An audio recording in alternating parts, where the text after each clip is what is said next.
On the afternoon of July 1st, 2021, officers from the Tybee Island Police Department descended on Tybee Island Beach in Tybee Island, Georgia. The police had been called by a member of the public because, according to them, a woman had walked past the caller's family tent several times and eventually had found a spot a short distance away in front of it. After placing a towel down on the sand, the caller said the woman started touching herself inappropriately. I could hear moaning. As you'll see, the woman in question appears to be confused at first, but when confronted by the claims made against her, she starts to give her version of events and tries to reason with her actions. Can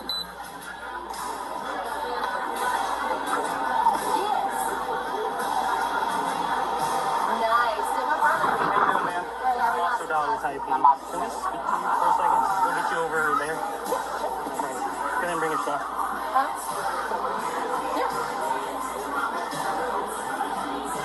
Yep.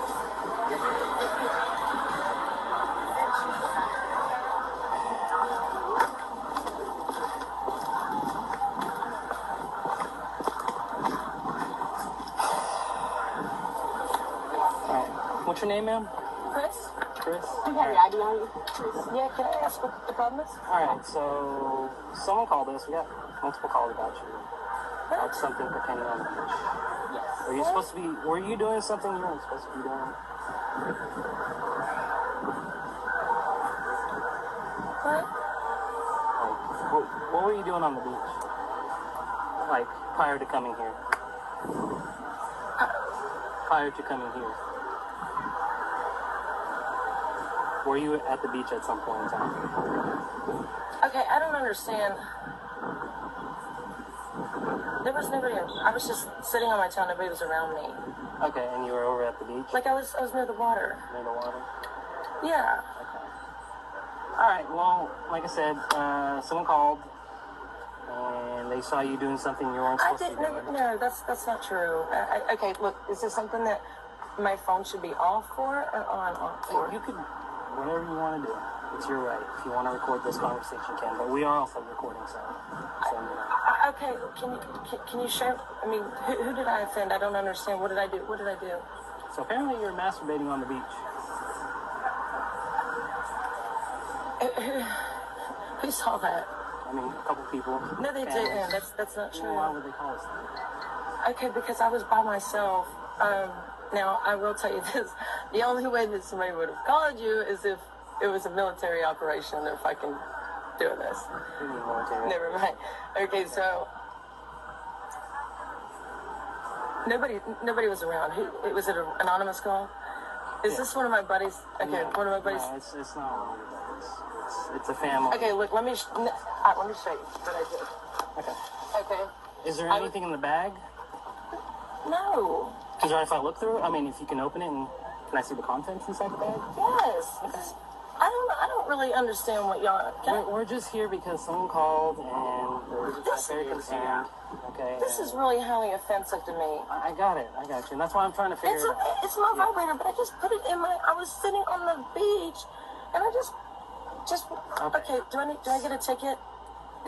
So you did have a vibrator. Listen, I was sitting on the water like this, and I just put it in there, and it was covered up, and I just had an orgasm. I'm sorry, I was stressed out. I got you. Okay, just hang tight for me. I'm sorry, but you saw me. I was in the water. Okay, this is anonymous call. Okay. I mean, yeah. People did see it. We didn't just call for no reason. I swear to God, I was sitting in the water. Nobody saw it. I got you. Well, I mean, if nobody saw it, then they wouldn't have called, right? Nobody saw it. Man, please, don't do this to me. Are you serious? You want to take primary notice? Armando can take it since he's talking to Okay, I got you. This is ridiculous. What am I being arrested for? indecent exposure. Indecent exposure. No, but I didn't have any of my body Someone parts called. out. It doesn't matter. A family saw it. They had kids. Wait, what? There That's why was you called. nobody around me. So,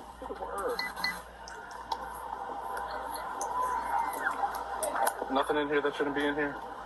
No. Okay. well, I'm just going to throw this in here, okay? We'll go through it at the car. Yeah.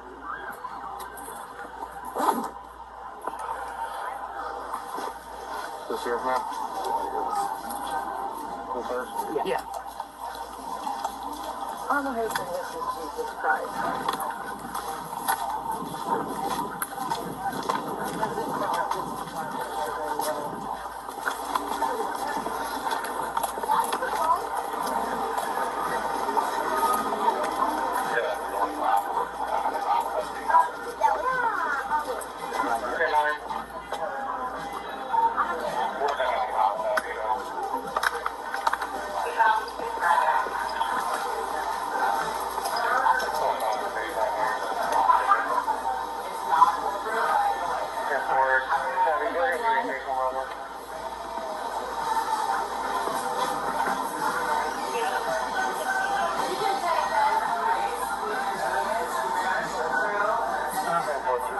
Awesome.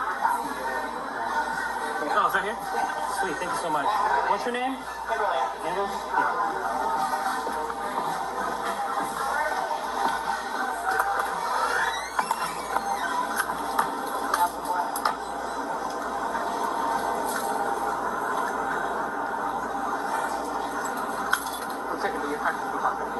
Yeah, that's fine.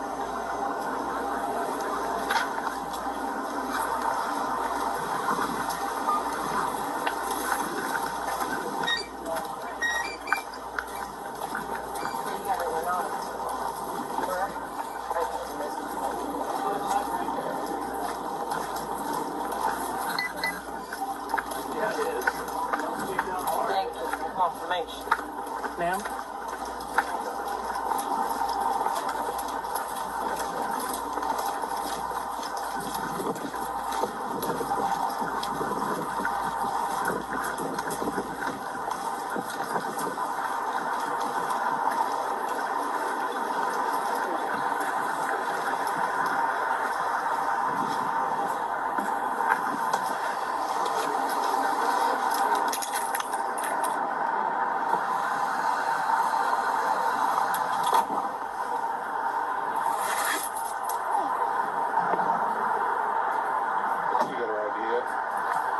No, I haven't gotten an ID yet.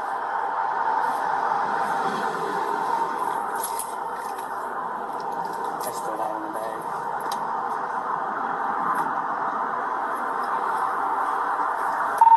Tybee.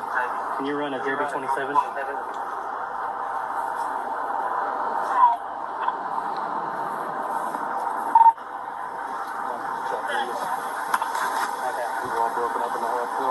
Okay.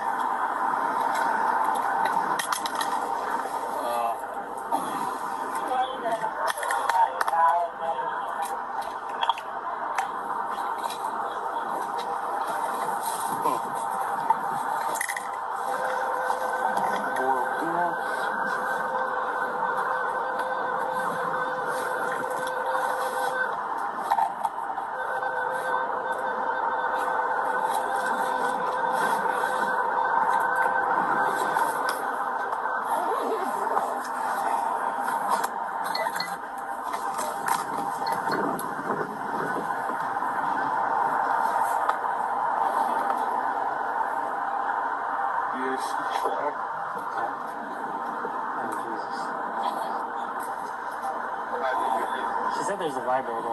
Yeah, she thinks so.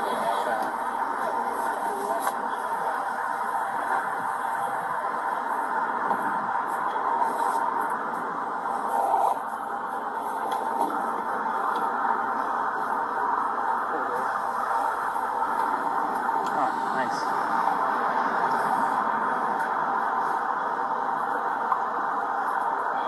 It's a bullet style. That's what they call it. Oh, Jesus. Knows you going through it. You logging everything.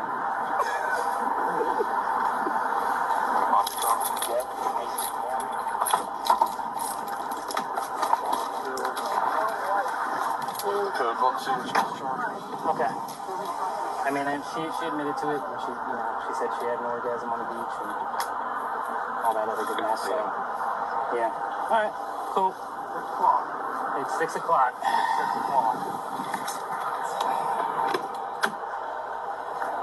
Alrighty. What's that?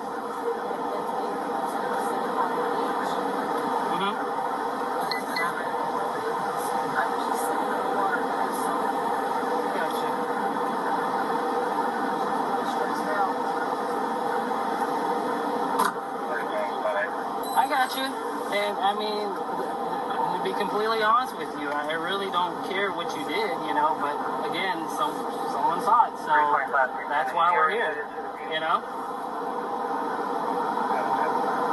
I mean, if you're gonna do something like that, you know, don't get caught. That's all I have to say, you know? So, I mean, I got nothing against you, you know? 34-year-old Christina Ashley Revels Glick was arrested and charged with indecent exposure and disorderly conduct. If you're not familiar with this story, then you may be thinking to yourself, well, that's the end of it. She went through the legal process and received her punishment. In the state of Georgia, a first offense of indecent exposure is classed as a misdemeanor. So you'd be right to think that she got a slap on the wrist. But what if I told you she didn't even make it through the whole legal process? Because she passed just months after her arrest. But the circumstances surrounding her death aren't as straightforward as you may think. Christina's life leading up into the beach incident had been a, quote, wild one, according to one unnamed relative. And although there isn't much information about her early life, we do know that the beach incident wasn't her first run-in with the law. She got in trouble, got herself arrested. She went to prison in Florida. It isn't entirely clear why she specifically went to prison, but we do know that she had been arrested on a handful of occasions. In 2018, she was accused of stealing a car, and in that same year, she was arrested a handful of times for public drunkenness. Her life prior to the 2018 arrests was far from stable.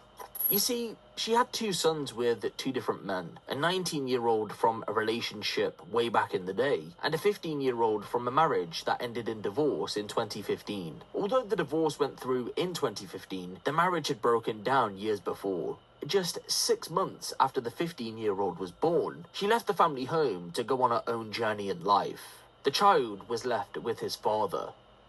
Over the years, she had little contact with either of her children and their fathers, but on at least one occasion, she and her at-the-time husband rekindled.